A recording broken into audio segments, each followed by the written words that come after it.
My name's Bob Anderson. I actually teach English out in Hurricane. So I'm wondering when you're going to get rid of the Department of Education.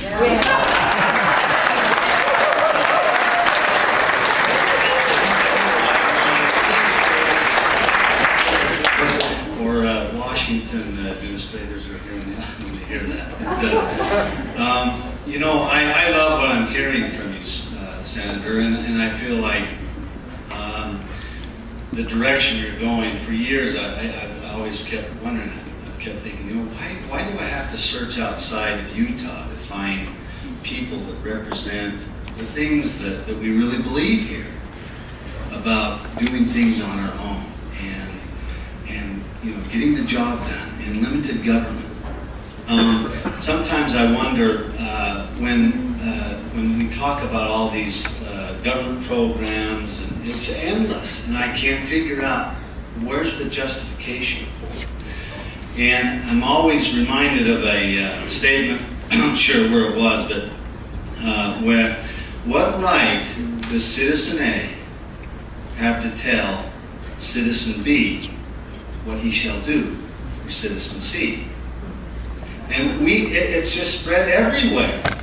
And that's what we have, this ping pong match. And instead of saying, look, what does our Constitution say? Even when we talk about the military, what does our Constitution say about how we should handle those kind of issues? Yours? Good fences make good neighbors. Yeah. This is our fence. It establishes what the federal government is supposed to do and what it's not supposed to do. Every time the federal government acts, it tends to erode the autonomy and the authority of the state governments and the local governments, including your local school district. So when the federal government, no matter how noble its intentions might be, decides to create a sprawling bureaucracy in the U.S. Department of Education, it does tend to undermine your authority at the local level as a teacher and as a school district and in many other respects. So that's what we have to look to. We have to look back to our fence. Our fence will run in a manner that represents our correct property line.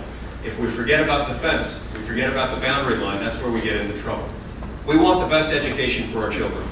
But we all know here that the best education for our children can be had when control over that education is wielded at the most local level. When it's between the teacher and the parents and the principal and the local administrators, perhaps some state officials. No higher than that. That's where it belongs. That's where we need to keep it. I want you to be able to do your job. I don't want your job being done from somebody in Washington, D.C.